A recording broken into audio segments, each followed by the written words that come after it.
All right. We are continuing cardiovascular for term four, and these are the SNL question bank answers, right? Before I start, two announcements, and let me start my timer. I hope to hit around 30 minutes for these videos. Uh, Number one, go to my channel, subscribe, and like this video, right? Go to the channel, look under playlists, and there you'll find other playlists being other question banks. Sometimes, it's tutorials. Sometimes it's like me teaching you how to use Anki. Uh, Sometimes it's like lessons or whatever, high yield points. You can find them all there. It's like organized into playlists.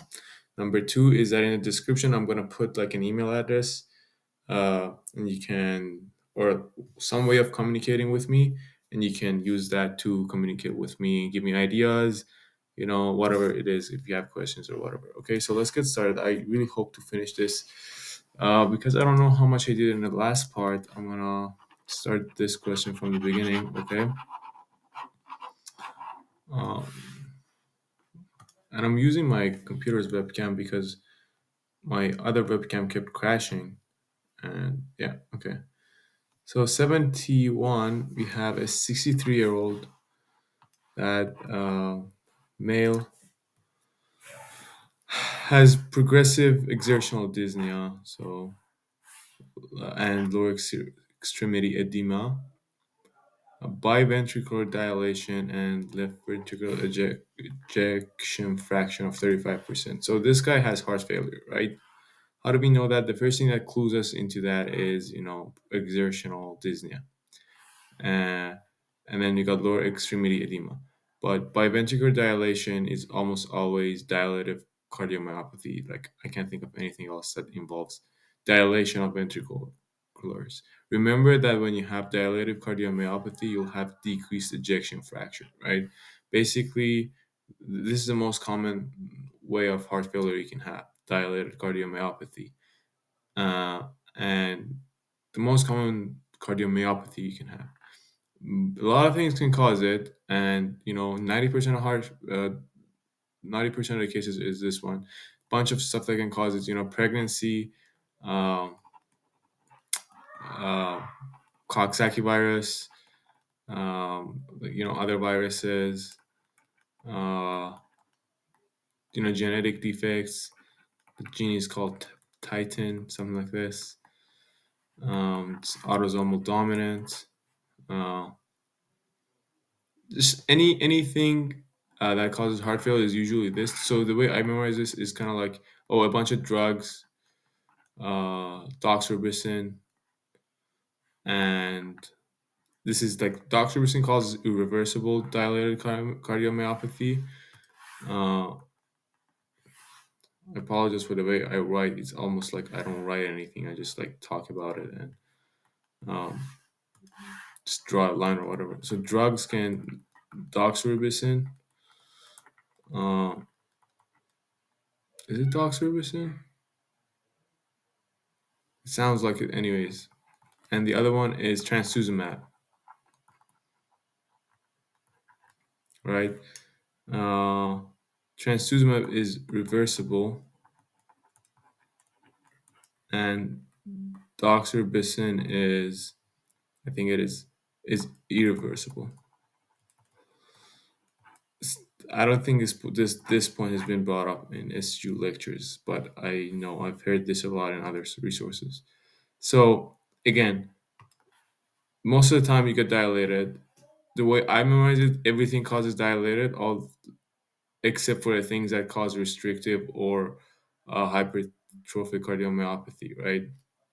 And what is that? That's like uh, hemochromatosis causes uh, hypertrophic restrictive and mainly a bunch of genetic defects, right? Um, so after initial stabilization, long-term use of which of the following medication most likely improve the survival of this patient? Okay, so we're looking for improved survival. So A couple of things come to my mind when I hear improve survival in the context of heart failure, right? So basically, the what ends up happening is you got heart failure. Your heart isn't pumping blood adequately. A bunch of your organs and a bunch of systems are feeling ischemic. They start sending signals to the heart. Hey, heart, you're not getting enough blood. You need to get stronger. You need to get bigger. The heart starts to go get bigger. Now that's either eccentric or concentric, leading to dilated or hypertrophic cardiomyopathy or restrictive cardiomyopathy, right?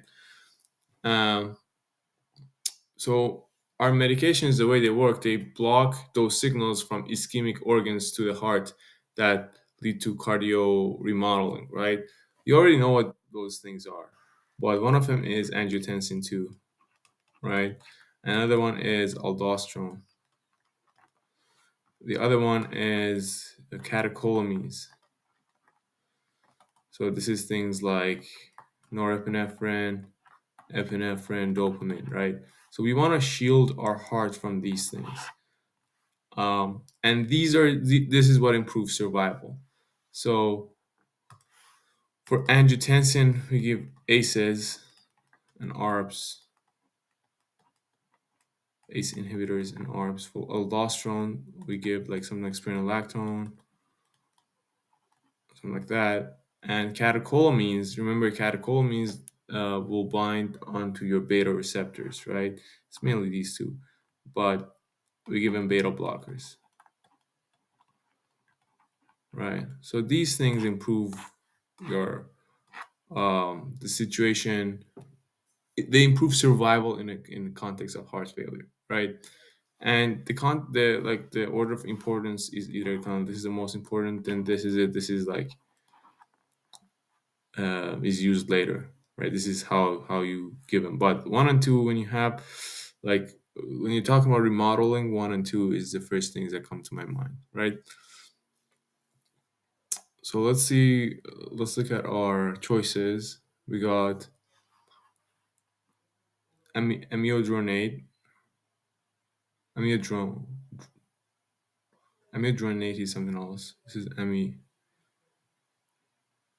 amiodarone, right? I'm a little dyslexic, so I'm struggling.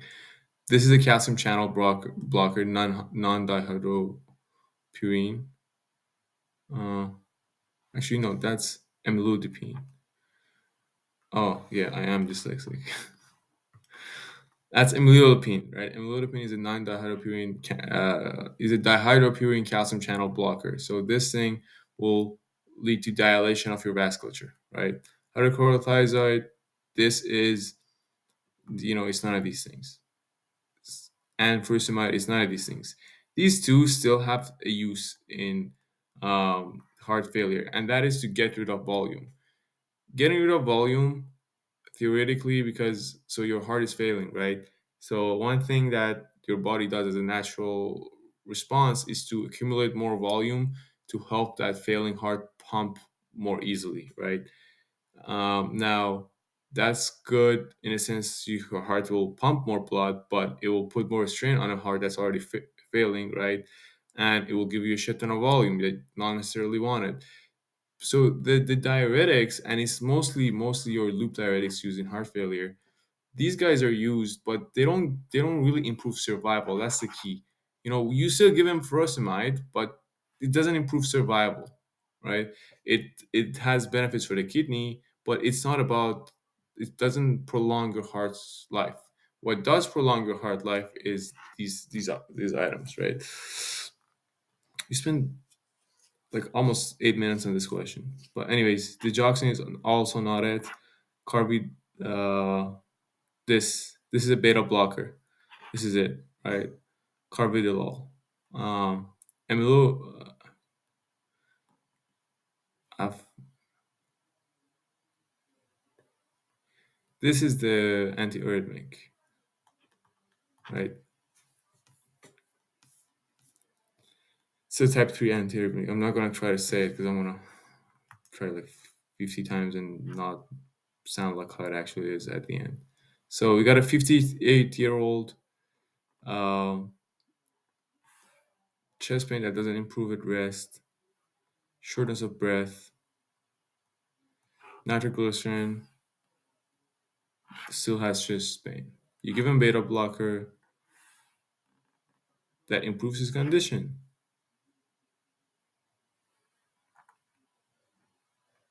Interesting. So ECG shows no abnormalities, no SC elevations. What's going on? So this guy has basically some sort of angina. Let's assume that because got chest pain does not improve at rest. So to me, that feels like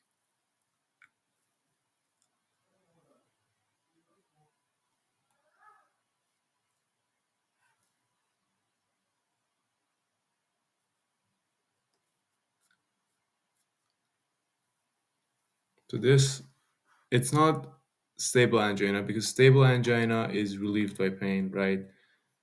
I'm just gonna go out a limb and say it's just unstable angina, right?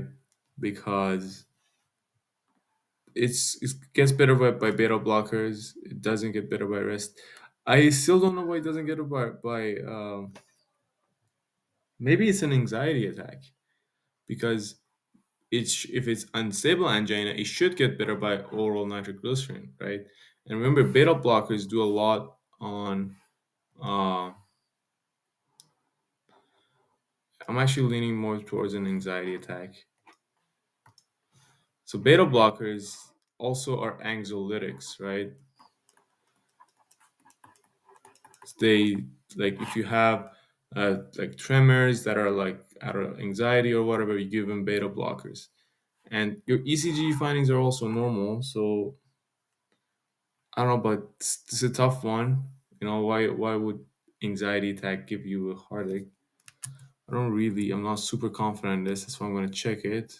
It was question what 72.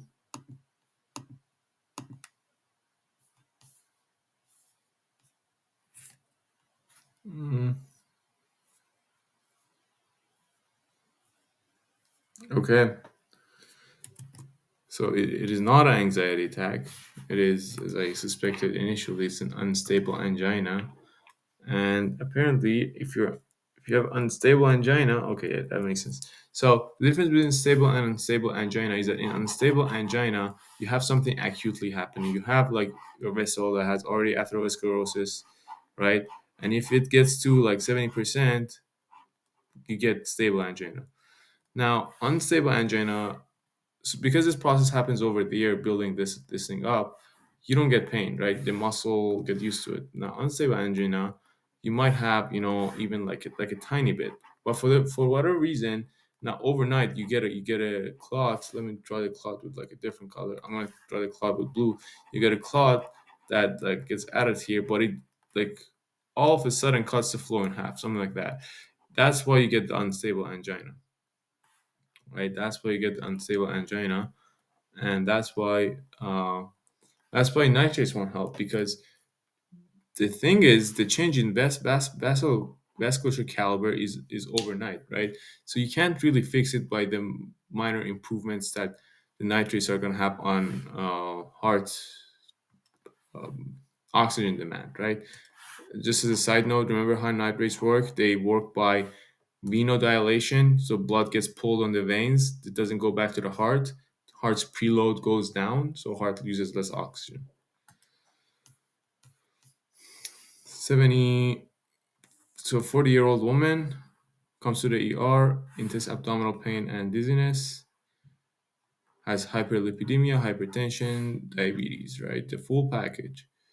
Uh, adheres to a very strict vegan diet uh, for the past 4 years, and she exercises. That's really good. Okay. Physical examiner presents a pulsatory abdominal mass. Okay.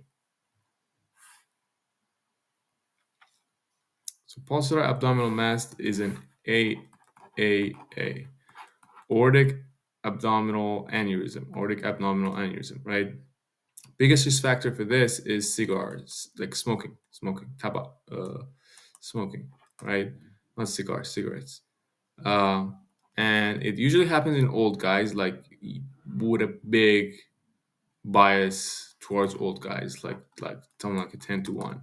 But in this case, it's this lady, right? Uh,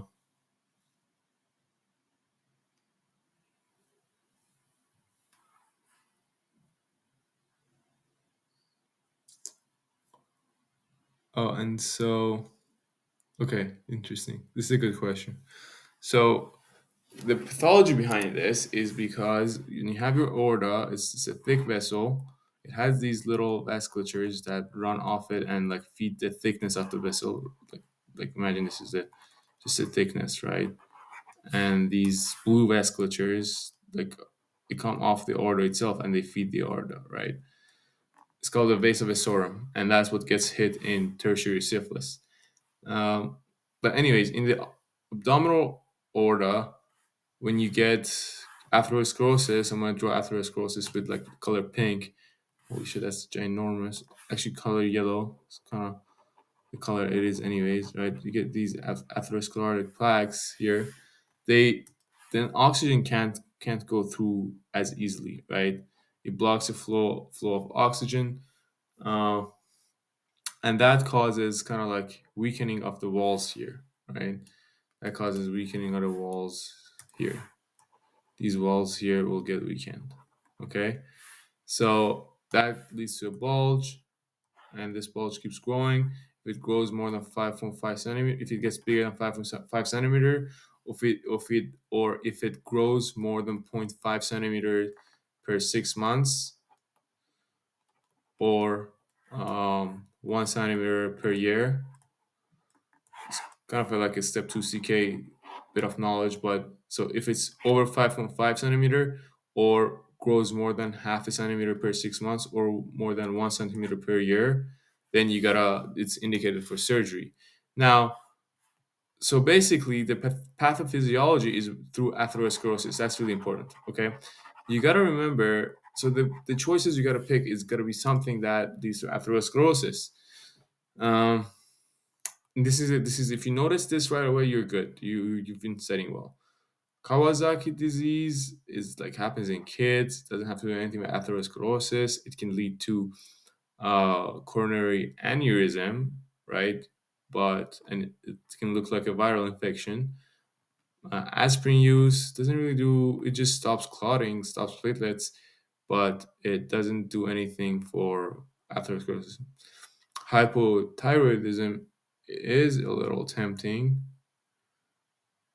because when you're hypothyroid, you probably are um, producing more plaques, right? But the right answer is vitamin B12 deficiency. Okay, and I'm gonna go on a little detour to explain why. So remember, it's a little complex, but vitamin B12 and vitamin B9 are involved in like a series of reactions that what they do is that they transfer a methyl. Um, so basically, uh, a methyl group from vitamin B9 like is binded to vitamin B9, and through this system, it just like let's say these like square or whatever the square wants to be. Vitamin B9 transfers it to the square, right? This is the system, right? And then it like vitamin B12 like goes back here and like redoes this, and B12 helps vitamin B9 do this, right? So this system transfers methyl groups. Now, one of the places that requires methyl groups, or maybe one of the members here, is homocysteine, right? Homocysteine requires a methyl group, and I believe it becomes arginine after it receives a methyl group, something like that. Uh, And if you don't do that, if you don't give it arginine, it will accumulate. It will give us high homocysteine levels, right? And high homocysteine levels can lead to atherosclerosis, right? Now, don't confuse the two disorders of homocysteine, like having high homocysteine because of having a defect in this pathway somewhere. Maybe one of your enzymes isn't working, maybe B12 isn't working, or whatever. Don't confuse that with homocystinuria. Homocystinuria, you basically get the same thing, but it's a way more. um, severe phenotype of the disease, that you have intellectual disability, Marfanoid look. That means you look like you have Marfan syndrome. You're tall, like thin, but those guys also have increased chance of clotting, right? Increased chance of atherosclerosis and clotting. Not clotting, atherosclerosis, right? But those guys have intellectual disability and all the other stuff, while a normal woman can also have that, whether due to be like vitamin 12 deficiency or like a relatively smaller mutation in one of these enzymes involved here. Okay, I'm super slow today. I'm gonna go really fast. I don't care anymore. 17-year-old uh, cannot be revived. It just dies in the soccer field, right? That is sudden cardiac death syndrome. Um, has little chest pain. Sudden cardiac death syndrome is usually due to hypertrophic restrictive cardiomyopathy. I'm not gonna write it down, right? And that is the hallmark for that is disorganized hypertrophied, as this is over here, myocytes. 74. Right. So I was right about this. This is a good question. This is 73. So yeah, 75 is a 30-year-old man. Maybe I should be this fast for the rest of it too. Uh, mitral replacement surgery, frozen fresh plasma after surgery. Okay. You give him anticoagulant. Oh, I hate anticoagulant questions. So 5 days later, non-blanching, darkening, pruritic lesion on his trunk and arms. Okay.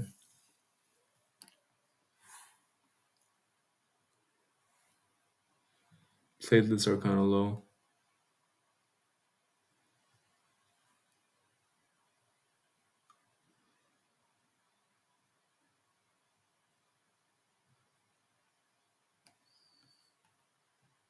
Okay.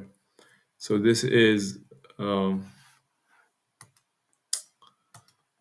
heparin's drug reaction, right? Basically, if it's a platelet, it has a protein on it. I think it's like platelet protein 4, and then heparin comes here, and then there's an antibody against these two, so it activates platelets and um, causes like these lesions. What you give to inhibit heparin is protamine, and it's a physiological antagonism.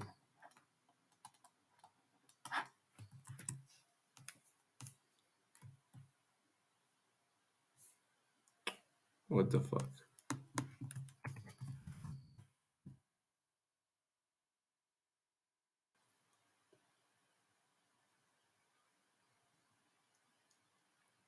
Okay.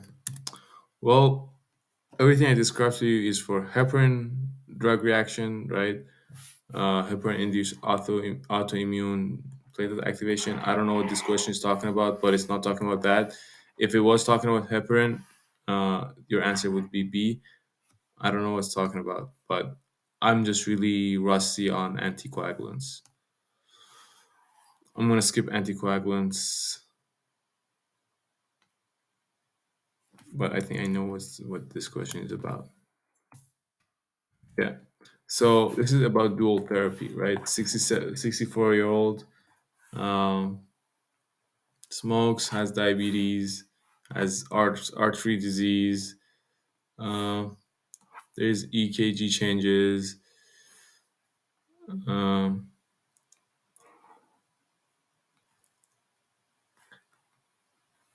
instead of basically instead of aspirin, what do you give him?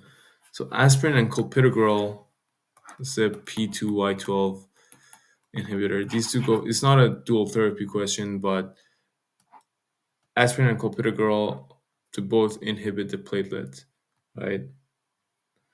Uh, so when you can't give them aspirin, give them clopidogrel.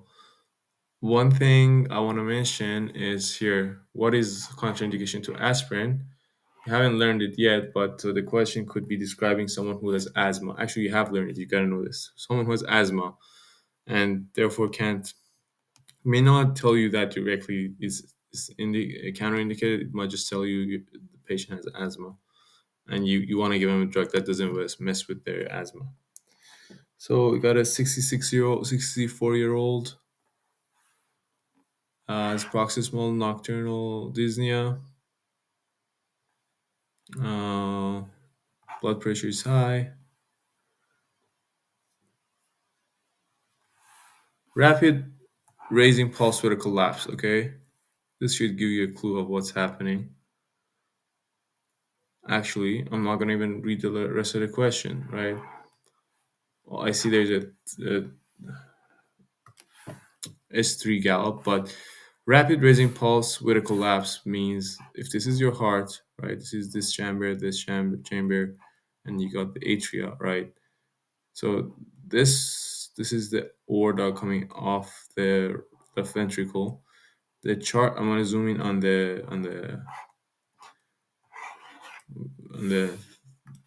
the pulmonic, the aortic, the aortic. Can you tell me the aortic valve, right?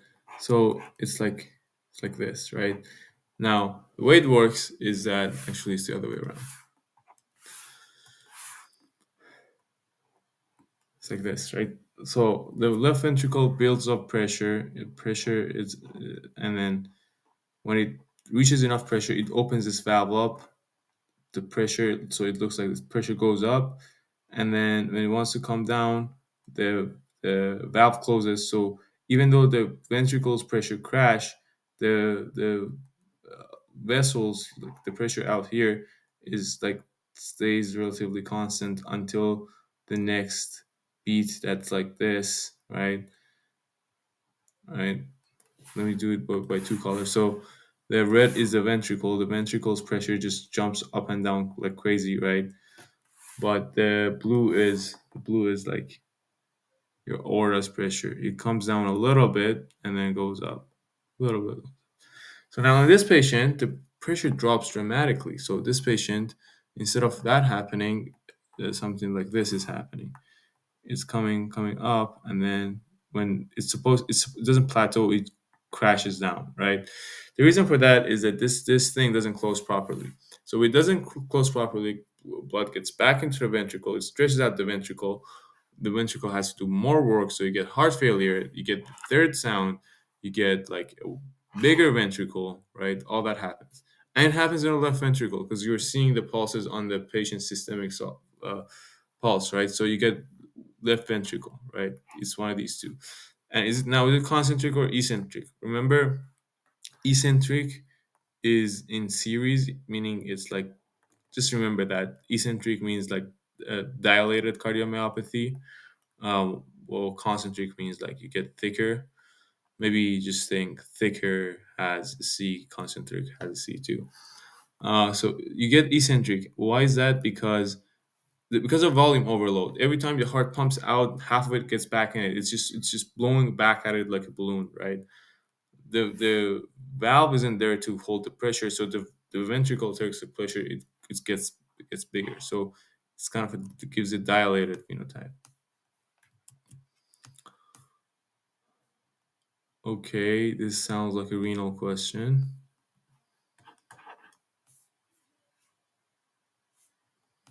I forgot what fibronectin was.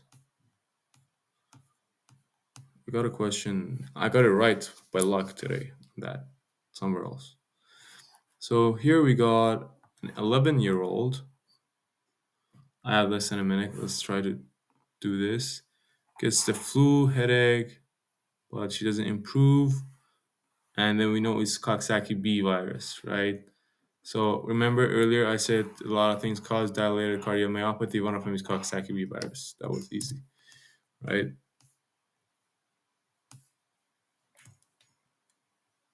Coxsackie A is a hand, foot, and mouth virus, but it doesn't cause cardiomyopathy. Question 80 is an 8-year-old dude Uh, has some fever, rash. Okay, so this is like already